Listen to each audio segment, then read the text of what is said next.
Fairy houses are adorable, and when you put them in a teacup, they just get even cuter. Hi there, Sandy here. Welcome to part 2 of our series on making this darling fairy garden in a teacup.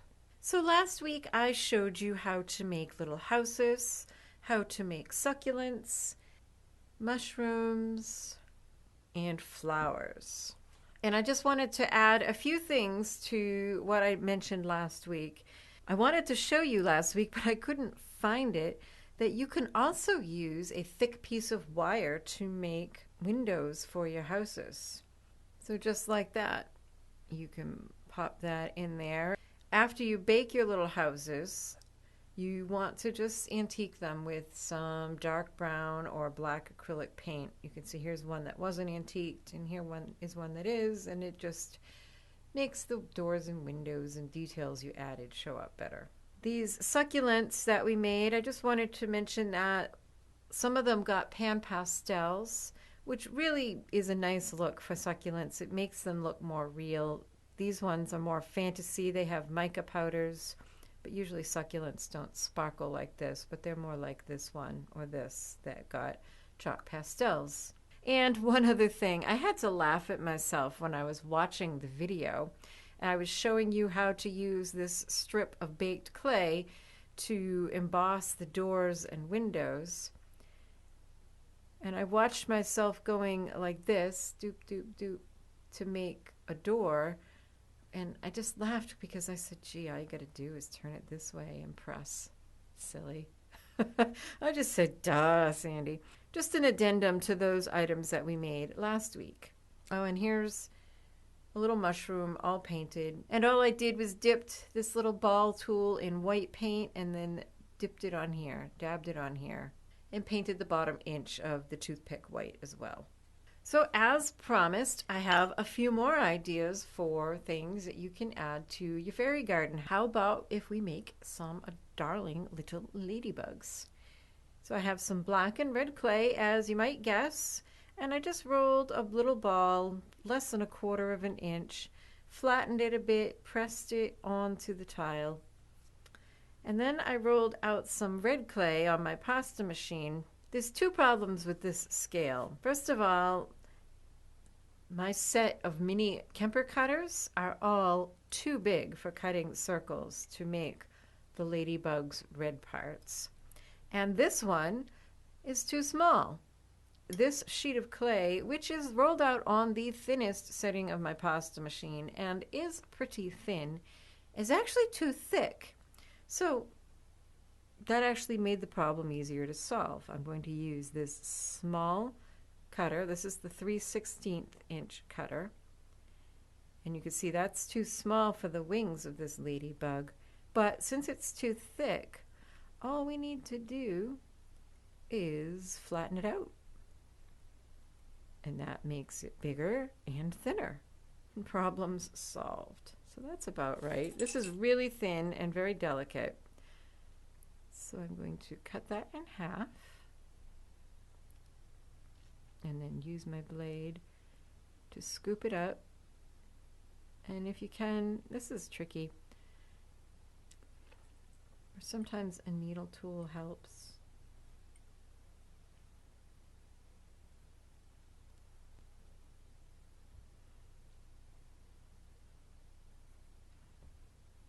And it might take you a couple tries to get the proportions right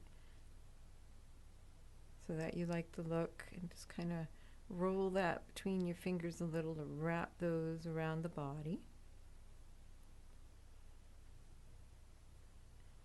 And then we'll roll some itty bitty pieces for the dots. And here's a way to do it. Just pick that up, cut off a little tiny bit, pick it up on your blade, and use that to actually smush the dot right on. Well, that's not particularly round.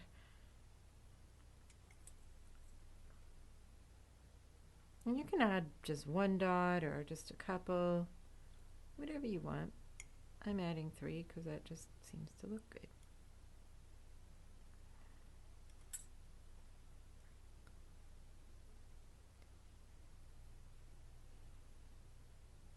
And then if it's too small, just press it a little bit more and it'll spread out. And go on and add as many dots as you want. And then roll a little ball. And yes, I'm using sparkly black clay because the ladybugs in my fairy garden have sparkly black parts.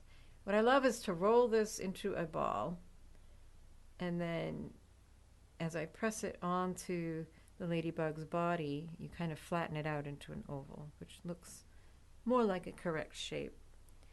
And yes, maybe I'm going insane with the details, but I wanted to add little antenna. And what I have here is some, I think this is probably 30 gauge wire. I'm going to cut about 1 inch. And this is so thin, it can be tough to push into the ladybug's head. So use a pair of flat nose pliers and hold it like within 1/8 of an inch, 1/4 of an inch at the end of the wire. And then you can just stuff it in there, push it right in there, and use wire cutters to cut it off at the length you want. And I'll have to do a better job than that. Here are a few I did earlier with the aid of my magnifying light. Aren't they cute? They will look adorable crawling around our fairy garden. Now I've been using red clay and black clay, so I'm going to wipe my fingers because we're moving on to bunny rabbits, which maybe I would have been smarter to have done the bunnies before I did the ladybugs. It all really depends on the particular project that you're doing and the sizes and proportions that you want. But what I have here for mine is about an 8 or 10 millimeter ball of white clay. And try to keep your hands clean, but don't stress about it too much. Just roll it into a ball, because we have a trick that will help clean it up. And then roll it into a bit of an oval and kind of flatten it down to your tile. For the bunny's head, I have a 6 millimeter ball, and I'm just going to pinch it between my thumb and forefinger a little to make it a little bit more triangular, like the shape of a bunny's head. Kind of tap that down, and also flatten the back, and that's more the shape of a bunny's head. To make his little nose, just use a needle tool. You're going to make a V shape pointing down, and then a line below that. There. And then you can also use your needle tool. Poke a spot for the eyes. Go ahead and place that on the bunny's body, but don't put it too far forward. I think he looks cuter. He looks like he's kind of sitting and squatting if you put it further back. And we left his head a little round, and now we can just press it down.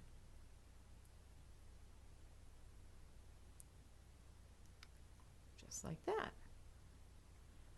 For his ears, I have a couple of about 3 millimeter balls, but you can make them bigger, smaller. I actually looked up pictures of bunnies online. Not that mine are trying to look exactly like a bunny. I think I got the general shape. So roll those out into tapered, like carroty shapes. And don't press them flat, just use your needle tool to do that job. Press in there to make that little crease. Then take a little bit of pink chalk pastel. You don't need much, just scrape a little off. And a really tiny paintbrush. And you can put that pastel right in that spot.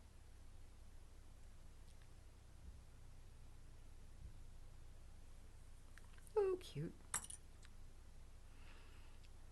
If you want, you can also put a tiny dab of the pastel on his nose. Now I tried mixing up a little pink clay for his nose, but I wasn't really happy with it. It was very hard at this scale to get the nose the right size and shape. So I thought just a dab of the pastel worked well. And then pop on his ears. Oh, he's so cute already. You can have his ears going whatever direction you want. Again, just look at pictures of bunnies online. You'll see all different ways their ears go. Oh my goodness, he's cute. Okay, almost done actually. Pinch off a little tiny bit for his tail, of course. Now, this is white clay. Oh goodness, and see, I'm just terrible. I'm so bad at keeping white clay clean. It's very frustrating. So I've found a workaround that not only keeps the clay clean, but also makes him look a little fuzzy. I would suggest before you do this that you just let him sit a while. Don't do it right away. Let the clay firm up and cool off a little bit. And get yourself some white chalk pastel.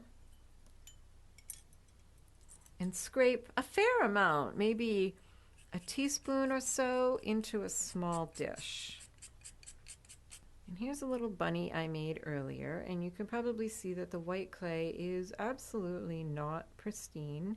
It's kind of covered with lint and such, but we're going to take care of that. We're going to drop him right into that pastel. I imagine you could just use chalk, like school chalk. I know I bought some, and I have no idea where it went. Now you may have a hard time getting him entirely coated, so I have a little tiny scoop here that I'm just going to use to cover the whole thing. Now not only, whoops, his ear fell off. I'll probably bake it as is and glue it on after because he's covered with pastel. It makes him look fuzzy. So then you can take him out, and don't worry about brushing off the excess now, just bake him like that. And then here's one I did earlier. You can just take a soft cloth when he comes out of the oven and kind of brush off the excess. Isn't he adorable? To do his eyes, just get some black paint and a toothpick. You don't even have to squirt any out. You can just dip the toothpick in whatever you can find on the cap.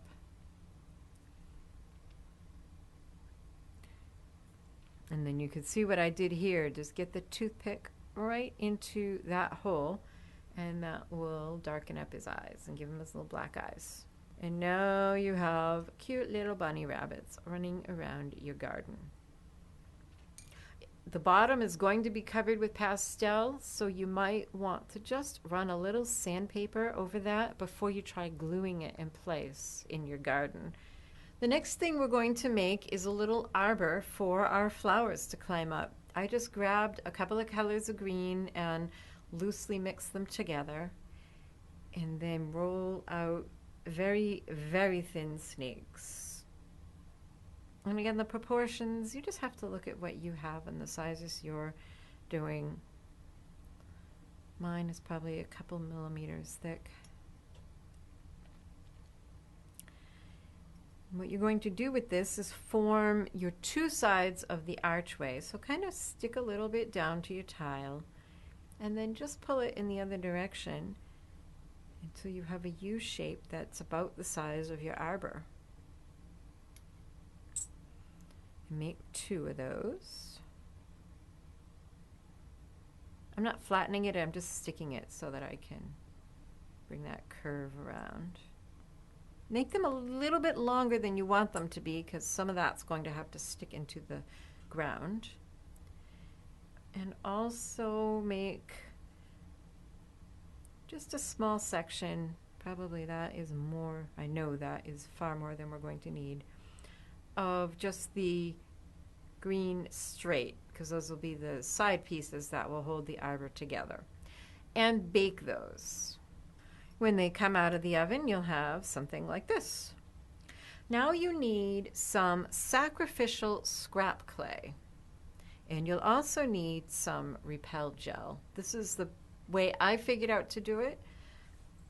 That just seemed easiest. And what you're going to do with your scrap clay is roll a round shape that will fit inside here, or that your arbor will fit over neatly. So a little bit smaller. Arbor or trellis, I guess you could call this. And the idea here is that we're going to put the two pieces of the arbor on here and use this as a form to help us in placing our other pieces. Here's one that's done, so you can see what I mean. And this is the sacrificial piece that I baked it on. And that way we have the shape and the form rather than having these little tiny bits and pieces flopping about. So what you'll need to do, once you are happy with the shape, let's just coat that with some repel gel. Make sure you get the whole thing.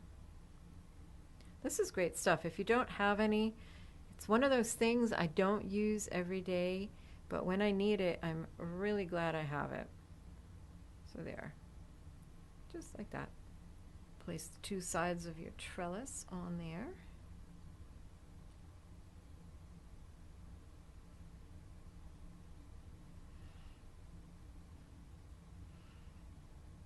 At whatever width just looks good and proportional to you. That looks about right to me. Try to keep them parallel.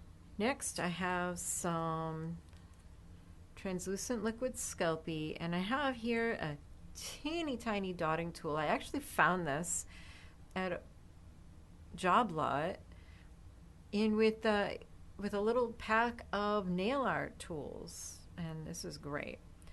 So right on the inside, wherever you want your first rung, you're just going to put a little dot of TLS. You could use a toothpick for this as well. And then sort of look at your pieces and get an idea of the measurement. And cut it, and err on cutting it big because you can always cut it down. I found it's easiest to grab a pair of tweezers and put that in there. And now I see how much more I have to cut off. I think it's easier to do it this way than try to get it perfect the first try, and then you end up cutting it too small.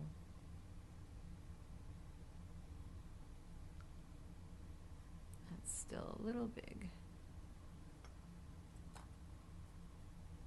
But you have plenty. If you cut it too small, just toss that piece and try another one.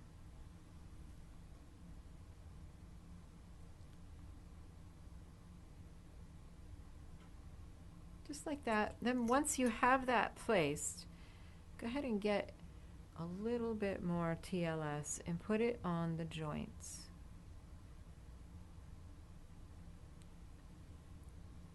Try not to get too much on the form, but you will get some, and that's okay.